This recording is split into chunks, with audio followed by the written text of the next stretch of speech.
This is part two of miracles.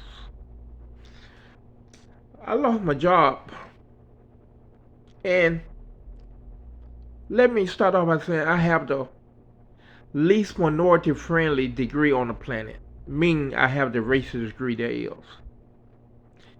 And the stress level on these jobs is beyond normal. The government research say the average person can handle one of my jobs, the stress from it. They can handle it for 3 weeks. They'll quit or maybe even kill themselves. But I handled this industry for 40 years. And I lost a job. This is the second job I lost when I was one of the best in the world. I built the best RV resort in America. 3 to 4 years in a row, I got the highest rating. And I hosted the prestigious Rally Week, which is RV week where they sell millions of dollars and showcase millions of dollars in RVs, right? I won that 4 years in a row, and when I got the property sold out, they just say, ain't no blacks got no business on a high-end RV park. I say, I build it. They say, no, our money build it. And we want all y'all blacks to get the hell out of here.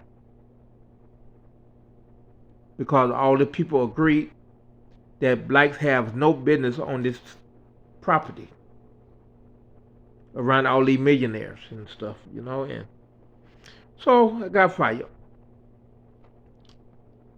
Nobody understand, or you got nobody to talk to when you the only one in the world with that degree. The only black. I can't go to a white man and say, with the degree and say, man, they racist, man, they just fired me for nothing. He ain't gonna understand. Because see, they don't see racism because it don't happen to them. So they'll just say like, well, he just wasn't good enough. Even though you got the number one place now, this happened to me 2 or 3 times. But when I don't work, like when I get fired, since I don't get no rest while working, because they try to work you 6, 7 days a week, and I heard they do that so you can't look for a job. The only day they try to give you off is Sunday, and that's on every job I go on. Everybody else get any one day they want off, but not the prodigy. They want the prodigy to always be there, so the prodigies don't go elsewhere. So when I get fired, that's the only time I get rest. I take a year off. But the stress from it, racism beats you down. I just find myself in the bed all day, wondering what happened, wondering why do the world hate black people, and I won't do nothing.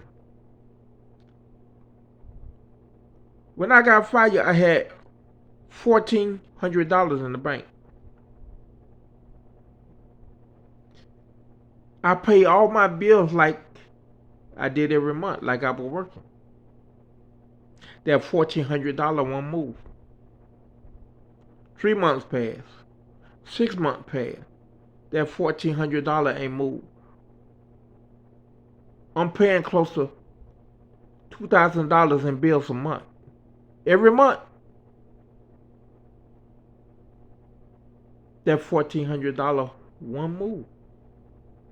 After a year passed, I felt bad. I drive to my bank and I say,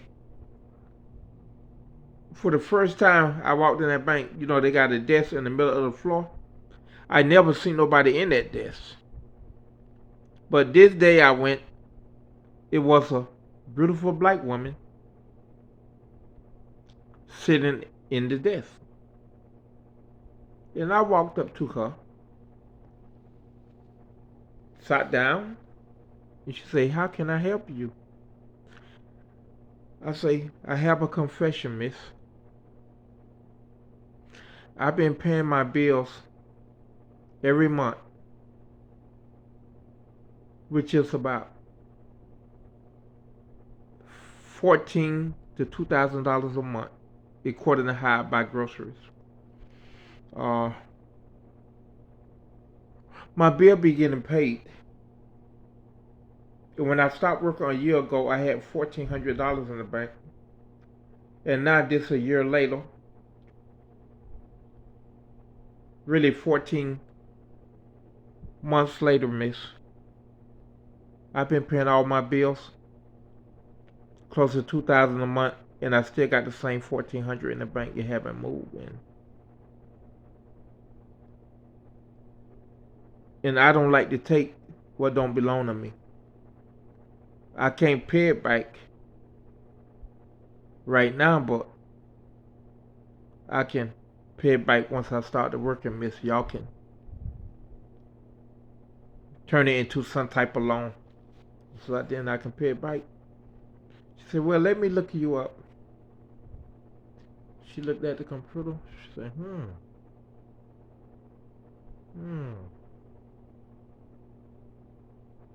And you say you've been paying bills for a year to 14 months out of this account? I said, "Yes, ma'am."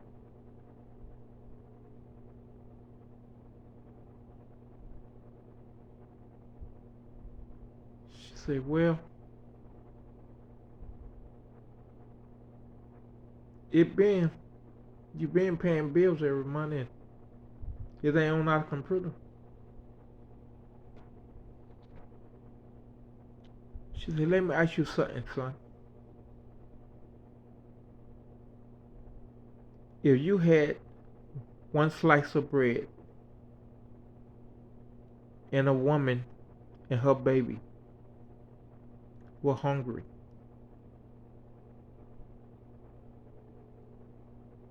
would you give them that bread, or would you tell them it's all you have?" I say, "I would give it to them." She said, "Why?" I say, "Because a man can fish, or a man can do side work,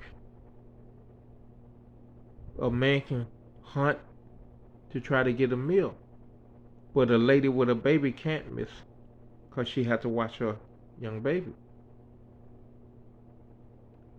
She said, "That honest?" I say, "Honest. I give them the bread, and I drink water." She said, "Do you believe in God?" I said, "Oh, yes, ma'am. God first, miss. God first." She said, "Well, let me tell you something. The only one agency who can intercept all bank transactions.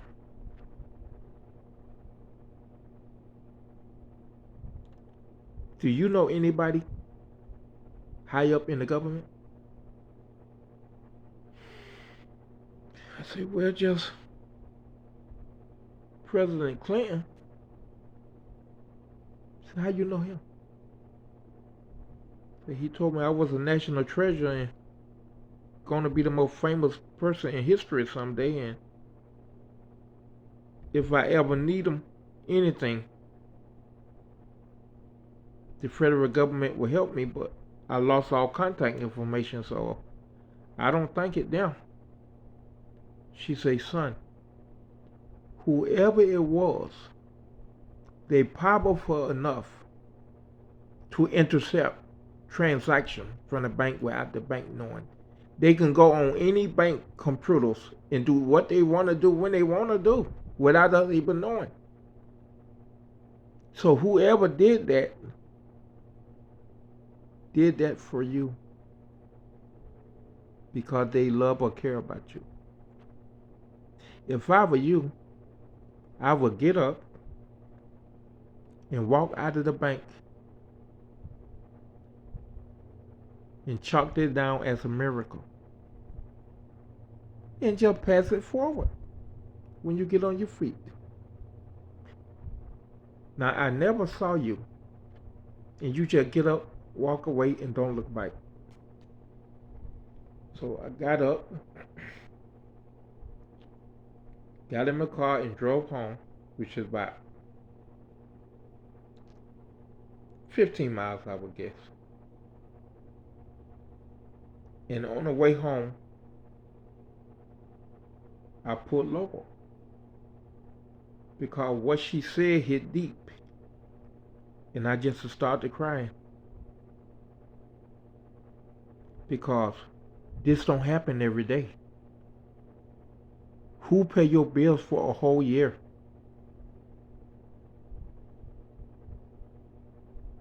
Without no trace.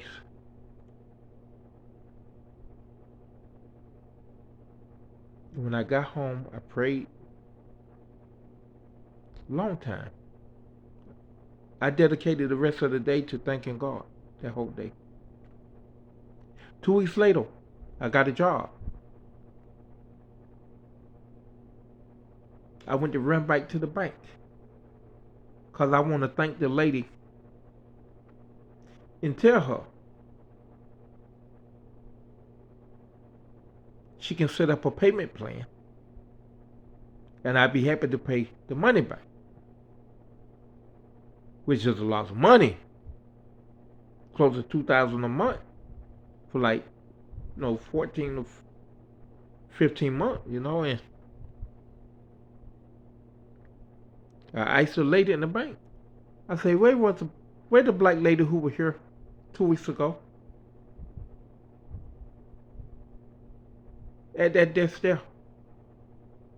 She said, we ain't used that desk in months, son. I said, it was a black lady because I went to her to talk about my bank account. And the lady said, well, let me go ask the vice president right there. They were in glass windows. Let me go ask her. So the vice president come out with her. They say, you talked to a lady at this desk? I said, yes, ma'am, about 2 weeks ago. I said, no, ain't been nobody at this desk. And we don't have a black person working the windows. We have black tellers, but not no account expert. And it ain't been a traveling agent here in months because we've been slow. Say we only use that desk when we get back up. We let a teller use it to help people open up account only. But we haven't been that busy in a long time. But I don't know how did she look? I say she was a heavyset woman, short hair. She looked real professional. And the lady say, well, we ain't had no traveling agents. And ain't no other black woman fit that description. All the black women we have mostly in the bike, working the bike. And we have a fruit teller, but not nobody working the desk. What did you wanted to tell her? Is there something we can help you with? I said, no, I just wanted to thank her and let her know I had a job. They say, well, when you thank her, you thank all of us. And we appreciate we made you happy.